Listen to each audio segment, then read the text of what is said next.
सांप जब काटता है ब्रेन काम करना छोड़ देगा, मर जाएंगे। जैसे सांप काटता है ना, डॉक्टर के पास तुरंत भागना चाहिए। आइडिया से बता सकते हैं कि कैसा कलर का था, कैसा नहीं था। बिहार में एक आदमी को सांप काटा था ना, सांपे मार के ले गया था डॉक्टर के पास। डॉक्टर से पूछा कौन सांप काटा था, तो झोला में से निकाल के लाया, टेबलवा पे रख दिया, यही काटा है। सारे सरकारी अस्पताल में एंटी वेनम इसने वो रहता है। फूक झाड़ करने से गाँव का सही हो जाता है। जो सांप जहरीला नहीं है उसी को झाड़ फूक से सही हो जाता है। आई 3 को से मिलाइएगा किसी को, ये अब इस पूरी को काट दे तो निपटा दे। बढ़िया बढ़िया आदमी को निपटा देगा, समेट देगा, तुरंत डिलीट।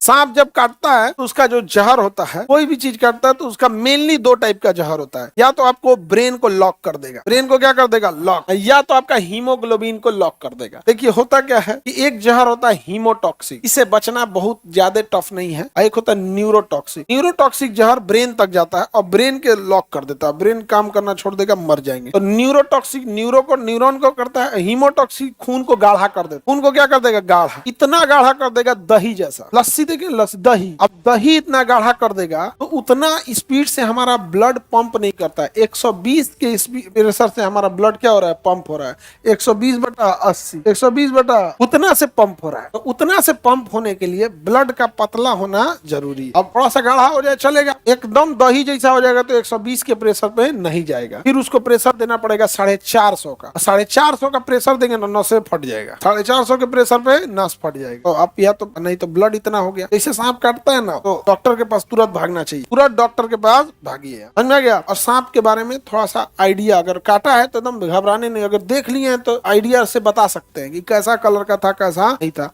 बिहार में एक आदमी को सांप काटा था ना, सांपे मार के ले गया था डॉक्टर के पास, सांपे को उठा के लेके चल गया। डॉक्टर से पूछा कौन सांप काटा था, तो झोला में से निकाल के लाया, टेबलवा पे रख दिया, यही काटा है। नहीं समझ आ गया। तो सांप से तुम लोग को डर लगेगा यहाँ पर, लेकिन यह के बाद ना पत्नी जो होती, पत्नी को ही आदमी क्या कहता है, अर्धनागिनी। पत्नी का पर्यायवाची होता है अर्धनागिनी, मतलब आधा नागिन। अर्धांगिनी, अर्धांगिनी थोड़े होता है, अर्धनागिनी।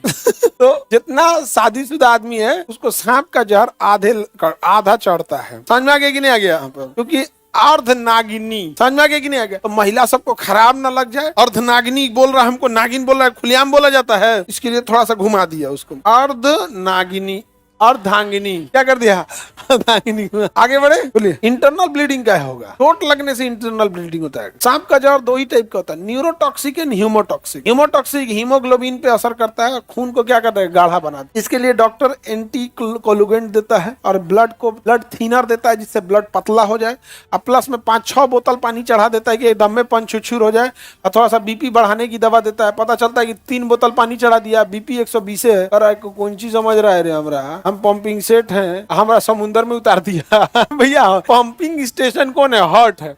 आप बोतल का बोतल चढ़ाते जाइएगा, बिना बीपी बढ़ाई ले, कहेगा कि वोल्टेज डाउन है, छोड़ देंगे रास्ते में बाढ़ आ जाएगा दही में, जब ब्लड रुक जाएगा। का इतना पानी चढ़ा दिया, क्या किया जाए? फिर एक इंजेक्शन मारेगा, फिर उससे यूरिन पास हो जाएगा। 2 दिन झेल ले गया, उतना पानी चढ़ा दिया, फिर इंजेक्शन देगा, दिन भर में 5 बार यूरिन लगेगा। उसके बाद से जो हॉस्पिटल में एडमिट रहेंगे, एक पॉट दे देगा, उसी में यूरिन करना होता है। फिर आके लिखना होता है कितना यूरिन पास हुआ, जितना पानी चढ़ाया सब निकाल देगा यूरिन के रास्ते। Doctor play with your body, हर चीज की दवा है, डाल देगा पूरा पानी शरीर से, जैसे चढ़ाया था ना निकाल ही देगा पूरा बॉडी से। किडनी को एक्टिवेट कर देगा, किडनी छान देगा पानी। नहीं समझे? ये सब देसी जुगाड़ कोनो काम का नहीं होता है। सांप अगर काट दिया, बैठ जाइए, सांप अगर काट दिया, सबसे जरूरी चीज होता है उस वक्त, जब तक डॉक्टर के पास गए तो अलग है, डॉक्टर कर ले। उस वक्त जरूरी चीज क्या होता है कि आपका बीपी नहीं बढ़ना चाहिए, बीपी नहीं बढ़ना चाहिए। जब भी किसी को सांप काटे तो सबसे पहले बोलिएगा कि पनिया सांप काटा है, जहर नहीं है। जैसे ही बात बोलेंगे तुमको सांपे नहीं काटा है, भाप जाएगा कि हमको फुसला रहा है। तो बहाना का एक लिमिट होता है, तो उसको बोलना है कि पनिया सांप काटा है। और जिस एरिया पे काटा है उस एरिया का मूवमेंट नहीं होना चाहिए। तो मूवमेंट नहीं होता है तो कई आदमी क्या करते थे, वो जो जहर अंदर ना जाए तो यहाँ हल्का सा ब्लेड लगा देते थे, ताकि ब्लड फ्लो कहाँ चला जाए, बाहर चला जाए। सब देसी जुगाड़ है, डॉक्टर के पास तो जाना ही पड़ेगा।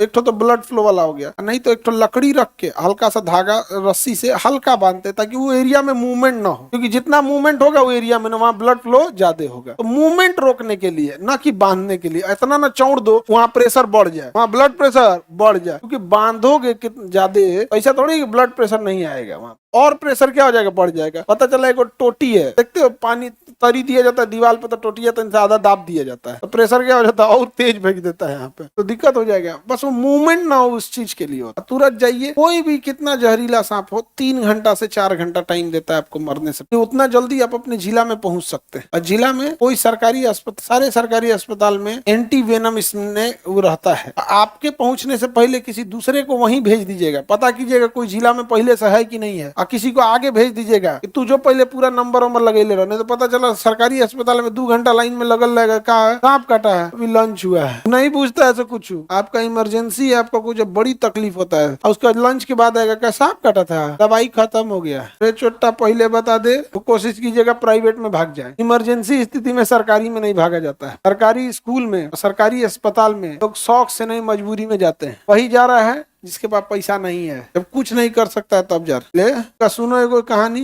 मानव के शरीर में एक साथ 2 बोतल पानी चढ़ाया जा सकता है, 8-8 बोतल चढ़ा देता है। तुम बढ़िया से बीमार नहीं पड़ा है, 7-7 8-8 बोतल चढ़ा देता है। समझा, फूक झाड़ करने से गांव का सही हो जाता है। जो सांप जहरीला नहीं है उसी को झाड़ फूक से सही हो जाता है। समझ में गया? आज 3 गो से मिलाइएगा किसी को, या अब इस पूरी को काट दे तो निपटा दे। जो 3 गो है सब ना बढ़िया बढ़िया आदमी को निपटा देगा, समेट देगा, तुरंत डिलीट। समझ में गया कि नहीं आ गया? इसलिए तुरंत डॉक्टर के पास जाइएगा, रिसाइकिल बिन से वापस लाएगा वो। समझे? एंटी वेनम स्नेक दे देता है। एंटी वेनम कैसे बनाया जाता है सांप से, उससे बचने के लिए एंटी वेनम। सांप को, ये सांप पकड़ा जाता है, इस सांप को पहले घोड़ा को काटने को दे दिया जाता है। जैसे ये सांप घोड़ा को काटेगा, घोड़ा पागल हो जाएगा, दौड़ने लगेगा, अस्तबल में पूरा पगला देगा, गिर उड़ के ढह जाएगा एकदम घोड़ा। लेकिन घोड़े का शरीर जो होता है ना, वो उसमें बहुत बलशाली होता है। घोड़ा का शरीर बलशाली होता है, और उससे पहले घोड़े को ना पूरा प्रॉपर इंजेक्शन दे के रेडी रखता है, ब्लड फ्लो बना देता है, पानी उनी चढ़ा देता है, मतलब घोड़ा को रोकने लायक भी बना देता है। कि अगर खून गाढ़ा भी हो तो पहले से 4 बोतल चढ़ा दिया है, उसका घोड़ा बीमार पड़ जाता है, गिर जाता है, 2 दिन बाद तक उस झेल लेता है, क्योंकि घोड़े में एंटीबॉडी बन जाता है। फिर उसका एंटीबॉडी जब बन जाएगा कि ब्लड में एंटीबॉडी सांप के जहर को मार दिया है, अब घोड़ा से ब्लड वापस निकाला जाएगा। वो एंटीबॉडी बन गया है, अब उसको मशीन में डाला जाएगा, उससे एंटीबॉडी को निकाला जाएगा, फिर उस एंटीबॉडी के कई कॉपी बनाए जाएंगे, फिर शीशी में पैक करके दवाई कंपनी को बेच दिया जाएगा। तो फिर बोर्डवे के पास खड़ा हो गया। हम अपने शरीर के टेम्परेचर क्या करते हैं, बैलेंस कर लेंगे। ठंडी के दिन में हम लोग कंबल खूब ओढ़े रहेंगे, कपड़ा पहने रहेंगे, शरीर का टेम्परेचर बढ़ेगा, पेशाब लगेगा, सारा टेम्परेचर शरीर से बाहर। गर्मी के दिन में पूरा पसीना उसीना निकाल के शरीर से टेम्परेचर बाहर। ओवरऑल हम लोग का उद्देश्य है कि हमको 37 डिग्री टेम्परेचर मेंटेन करना है। इन बेचारों का ऐसा नहीं हो पाता है। गर्मी में एकदम शरीर गर्म हो जाएगा, इनके पास ना पसीना छोड़ने के लिए कोई व्यवस्था है, ना पेशाब की कोई व्यवस्था है। गर्मी में एकदम पगला जाएगा, अरे बाप रे बहुत गर्मी हो रहा है। हम लोग पसीना उसीना निकल के टेंशन फ्री, बेचारा नहीं कर। ठंडी में एकदम कहीं कोना में जाके बैठ जाएंगे, कोना में जहाँ टेम्परेचर ठीक ठाक हो वहीं जाके बैठ जाएंगे। समझ में आ गया? हाइड्रोफिश का क्या है? समुद्र का पानी मीठा होता है। ये कहाँ पाया जाता है? जबरदस्ती क्वेश्चन पूछ रही है। पवनी का कहना हाइड्रोफिश खारे जल का है या मीठे जल का? भाई ये है समुद्र का, किस समुद्र का जल मीठा जल होता है? सब खारा जल का होता है। पवनी हम कह रहे हैं समुद्र में पाया जाता है, पूरा समुद्र खारा जल में होता है। आप कह रही है डिस्कवरी में बताता है कि खारे जल में होता है, तो बतिया तो वही है। तुम एग्जाम पास करने कि डिस्कवरी चैनल ले गया हो गया। समुद्र का पानी खारा होता है, खारे जल में होता है। इसका आंसर दे देने तो घुसियले रहेगी। खारे जल में पाया जाता है। उसको हम कितना समझाएंगे ना, समुद्र का जल खारा होता है नहीं, वो सब नहीं। पहले आंसर दीजिए, क्या होता है? खारा जल।